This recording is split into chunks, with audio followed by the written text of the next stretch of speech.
Good morning student. स्वागत है आपका एक बार फिर से कुहू इंटरनेशनल सीनियर सेकेंडरी स्कूल द्वारा आयोजित ऑनलाइन क्लासेज में। मैं राजेश कुमार और आप देख रहे हैं कक्षा 9 विषय हिंदी पाठ 3 रसखान। आज इस वीडियो में हम रीतिकाल के श्रेष्ठ कृष्ण भक्त मुस्लिम कवि रसखान के बारे में जानेंगे। हिंदी साहित्य में रसखान ने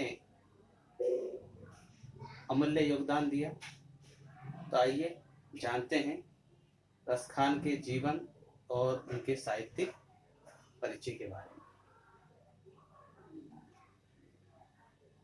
हिंदी साहित्य में रसखान रीतिकाल की कृष्ण भक्ति शाखा के मुस्लिम कवि थे।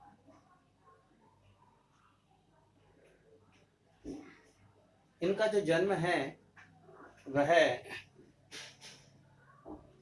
1548 ईस्वी के आसपास दिल्ली के राजवंश में हुआ माना जाता है। ये जाति से मूलतः पठान थे। इनकी शिक्षा दीक्षा भी बहुत अच्छे तरीके से हुई। उस समय कृष्ण भक्ति का प्राबल्य था, अधिकता थी।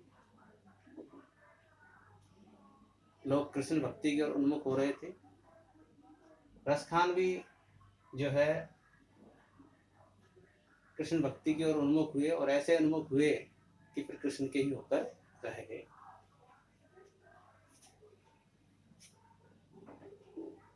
तो रसखान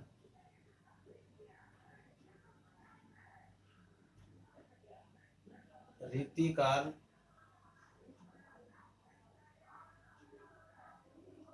की कृष्ण भक्ति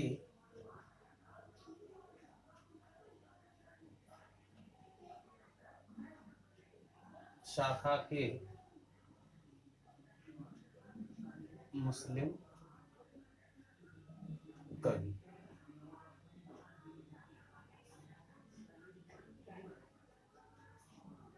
यहाँ एक बात आपको बता दूं कि रसखान इनका वास्तविक नाम नहीं है, ये इनका उपनाम है। इनका जो वास्तविक नाम है सैयद इब्राहिम। सैयद इब्राहिम इनका वास्तविक नाम है। इनका जन्म 1548 ईस्वी के आसपास दिल्ली के राजवंश में माना जाता है। यानी कि एक अच्छे घराने में जो है इनका जन्म हुआ और उनकी शिक्षा दीक्षा भी बहुत अच्छे तरीके से संपन्न हुई।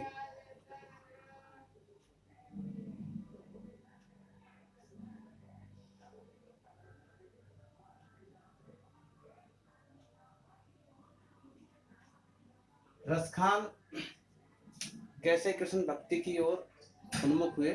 जैसे मैंने बताया कि उस समय कृष्ण भक्ति का प्रभाव लोगों पर बहुत अधिक था। रसखान भी जो है प्रभावित होकर कृष्ण भक्ति की ओर उन्मुख हुए और उस समय वल्लभाचार्य के पुत्र विट्ठलनाथ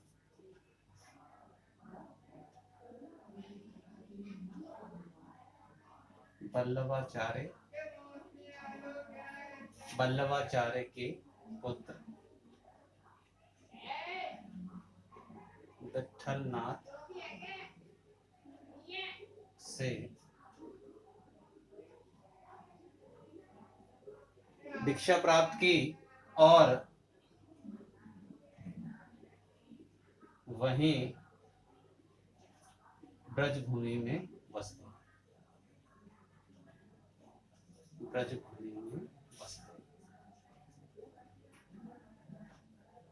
ब्रजभूमि यानी मथुरा में, क्योंकि श्री कृष्ण ने जो अपनी लीलाएं की, उनका जो क्षेत्र है वो ब्रजभूमि है। और विठलनाथ से दीक्षा प्राप्त करने के बाद में वो रसखान जो है ब्रजभूमि में ही जाकर बस गए और वहीं जो है कृष्ण की भक्ति करने लगे।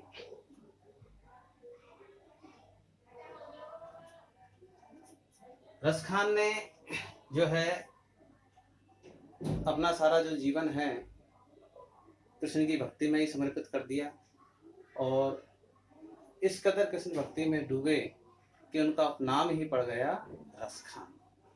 इनकी मृत्यु जो है ये अनुमानित है लगभग 1633 ईस्वी के आसपास इनकी मृत्यु होना बताई जाती है। यानी कि ये इस संसार से विदा हो गए और सदा सदा के लिए जो है कृष्ण भक्त के रूप में अमर हो गए।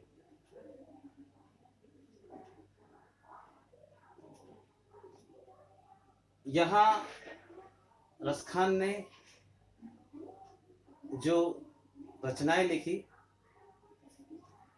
उनको हम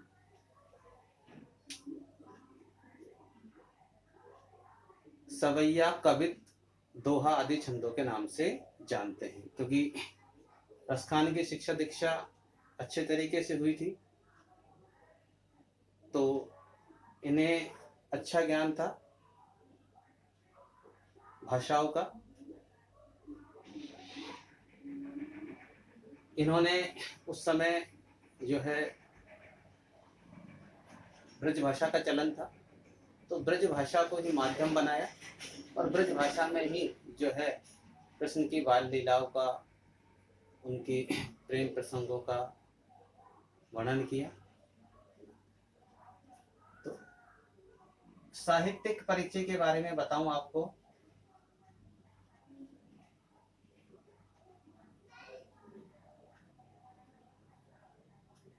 रसखान ने अपनी रचनाओं का जो माध्यम बनाया जो है ब्रज भाषा को अपना माध्यम बनाया। रसखान के साहित्य की जो भाषा थी, जो रचनाओं की भाषा थी, वो कौन सी थी? ब्रज भाषा। ब्रज भाषा में ही इन्होंने लेखन कार्य किया। खास बात यह है कि रसखान ने अपनी भाषा में पाखंड, आडंबर या पांडित्य, बुद्धिमत्ता का प्रदर्शन नहीं किया। उन्होंने सरल सहज भाषा का प्रयोग किया जो आम जन को आसानी से समझ में आ सके। कठिन भाषा का प्रयोग इन्होंने नहीं किया। क्योंकि रसखान श्री कृष्ण के परम भक्त थे तो उनकी रचनाओं में हमें उनके बाल लीला, उनके प्रेम प्रसंगों का, गोपियों के संग जो अठखेले की उनका वर्णन मिलता है। तो प्रेम, भक्ति और श्रृंगार,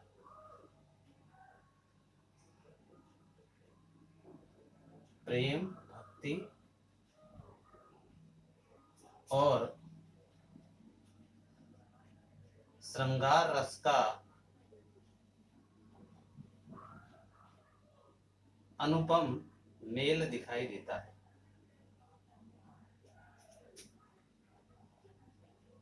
उनकी रचनाओं में प्रेम, भक्ति और श्रृंगार तीनों का समन्वय दिखाई देता है।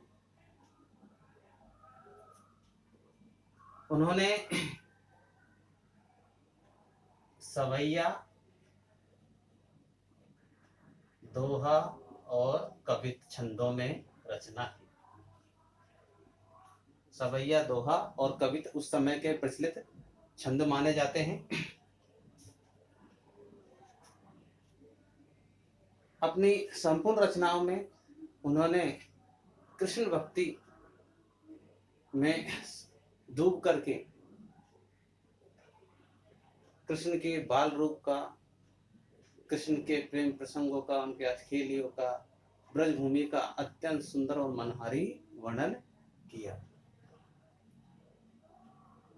इसीलिए शायद इनको रसखान की संज्ञा दी गई। तो ये था अपना रसखान का परिचय।